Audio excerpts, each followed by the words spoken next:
በሰሜን ኢትዮጵያ ዳግም የጦርነት ጥላ እየተመለሰ ነው። አላማጣና ኮረም በጥቂት ቀናት ውስጥ ከተሞች ባዶ መሆን ጀምሯል። መንገዶች ተዘግቷል፣ መኪናም ተከልክሏል። ህዝቡ ግን በእግሩ መሸሽ ጀምሯል።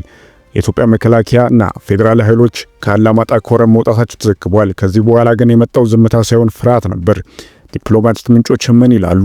ሮይተርስ የዘገበው ግጭቶች ምን ያመለክታል? ይህ ውጥረት ወደ ሊያመራ ይችላል? ሮይተርስ የደህንነት ዲፕሎማሲ ምንጮች ጠቅሶ በመከላከያ ሰራዊትና በትግራይ ኃይሎች መካከል ግጭት መካሄዱን ዘግቧል። ግጭቱ በተለይም በአማራና ትግራይ ክልሎች በይገባኛል የሚወዛገቡበት ጸለምት አካባቢ እንደተከሰተ ምንጮች ገልጿል።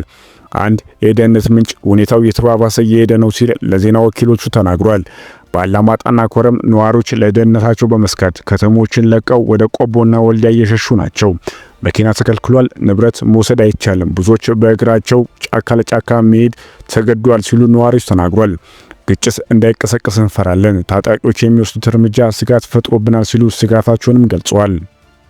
በተለይ ወጣቶች ታፍነው ወደ ጦር ሜዳ እንዳይወሰዱ በሚል ፍርሃት ከአካባቢው እየወጡ ናቸው። የጠቅላይ ሚኒስትር የምስራቅ አፍሪካ አማካሪ አቶ ጌታቸው ረዳ በማህበራዊ ሚዲያ በወጡት በህወሓት ውስጥ ያሉ የስልጣን ጥም ያለባቸው ግለሰቦች ትግራይ ወደ ሌላ ዙር ጦርነት ለመግባት እንቅስቃሴ እያደረጉ ነው ሲሉ ጽፏል።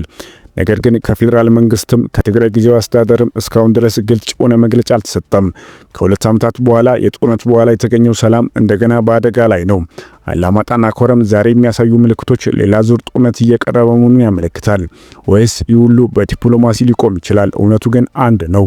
በመሬት ላይ ያለው ህዝብ በፍርሃትና በስጋት ውስጥ መሆኑን ተዘግቧል። መረጃውን በዝርዝር እንመለከታለን።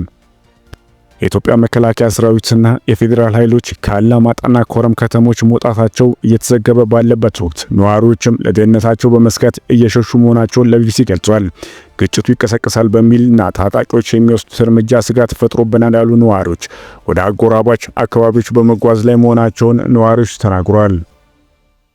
የአላማጣ ነዋሪም እንዲሁም የቀድሞ አካባቢ ባለስልጣንና በትግራይ ጊዜያዊ አስተዳደር ስር የአላማጣ ከንቲባ የነበሩት አቶ ዝናቡ ደስታ በከተማው ውጥረት መኖሩና ነዋሪዎች እየሸሹ እንደሚገኙ ገልጿል።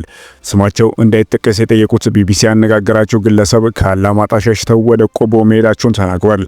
አሁን ቆቦንን አልጋ የሚባል የለም፣ በጣም ውድ የሆኑ አልጋዎች ብቻ ናቸው የቀሩት ያሉት ነዋሪው ቤተሰብ ያለው ቤተሰብ ጋር ወይም አልጋ ለሁለትም ለሶስትም ይዞ ነው ያለው ብሏል።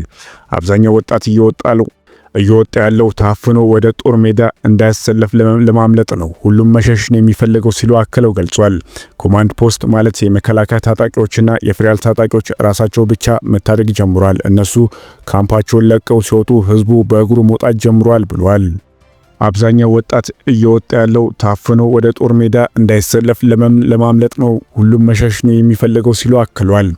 ኮማንድ ፖስቱ ማለት የመከላከያ ታጣቂዎችና የፌዴራል ታጣቂዎች ራሳቸው ብቻ መታገል ጀምሯል። እነሱ ካምፓቸውን ለቀው ሲወጡ ህዝቡ በእግሩ መውጣት ጀምሯል ሲሉ ነዋሪዎች ተናግሯል።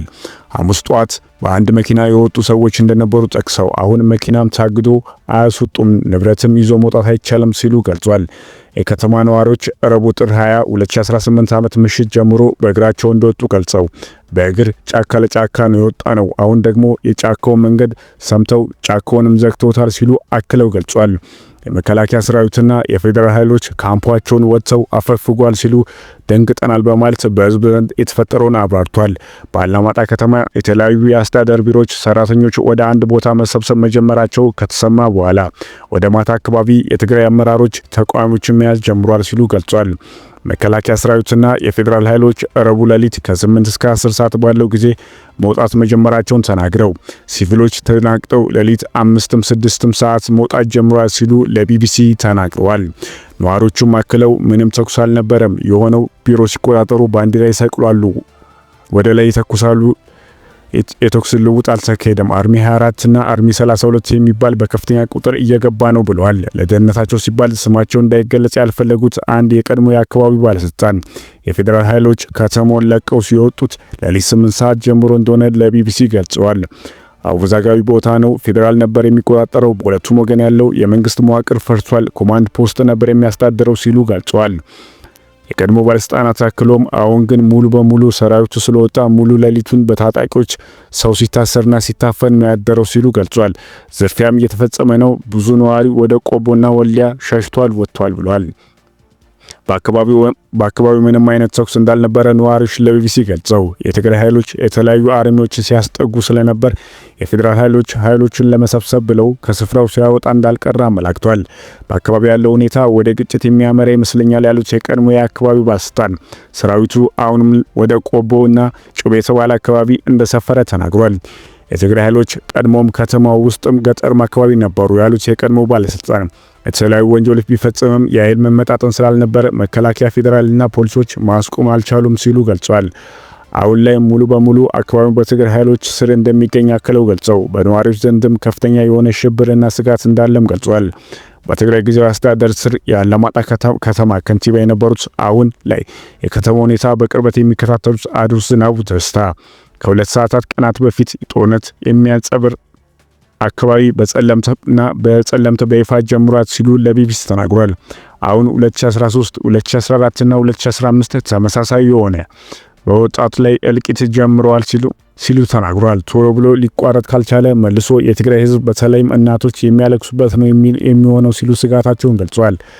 ረቡዕ ምሽት የመከላከያ ሰራዊትና የፌዴራል ኃይሎች ከአላማጣ ለቀው መውጣታቸውን አረጋግጠዋል። አሁን በከተማው ላይ ሰፊ ውጥረት አለ ብለዋል። በአሁኑ ሰዓት ሰዎች እየታፈኑ ነው ያሉት አቶ ዝናቡ ሪዞር ተብሎ የሚጠሩ አካባቢና ራያ አላማጣ ፖሊስ ጣቢያ አካባቢ የመሳሪያ ማዕከል አለ ብለዋል። ኮማንድ ፖስቱ ከአካባቢው ለቆ እንዲወጣና በትግራይ ኃይሎች ቁጥጥር እንደሚገኝ ጠቅሰው ህዝቡ በተፈጠረው ነገር ተረብሾ በስጋት ውስጥ እንዳለም አመላክቷል።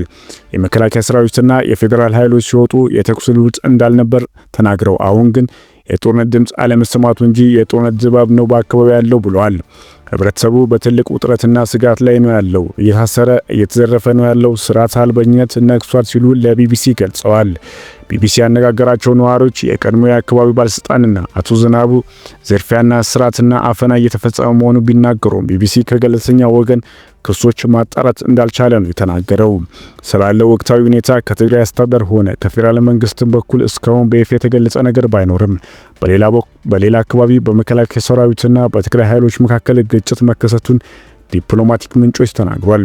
የፈረንሳይ ዜና አገልግሎትና ሮይተርስ የደህንነት ዲፕሎማሲያዊ ምንጮች ጠቅሶ እንደዘገበው ጸለምት በሚባል አካባቢ ባለፉት ቀናት ግጭት እንደነበር አረጋግጧል። ሐሙስ ዕለት ዳግም የኢትዮጵያ አየር መንገድ ከአዲስ አበባ ወደ ተለያዩ የትግራይ ክልሎች ከተሞች የሚያደርጋቸውን በረሮች መሰረዛቸው ተጓዦች አንድ የክልሉ ባለስልጣንና የአየር መንገድ ምንጮች ለቢቢሲ አረጋግጧል። ለ2 ዓመታት የተካሄደው የትግራይ ጦርነት ተከትሎ በደረሰው የሰላም ስምምነት ላለፉት 3 ዓመታት ጦርነት ቆሞ የነበረ ሲሆን አሁን የተፈጠረው ውጥረት ሌላ ዙር ጦርነት እንዳይቀሰቀስ ስጋት ፈጥሯል። ቀናት ያስቆጠረው አሳሳቢ ክስተቶች በተመለከተ የኢትዮጵያ መንግስት ሆነ የትግራይ ጊዜያዊ አስተዳደር እስካሁን ያሉት ነገር የለም። በመጨረሻም በአላማጣና ኮረም የታየው ሁኔታ ከአካባቢዎች ግጭት በላይ የሀገር ሰላም ጥያቄ ሆኗል።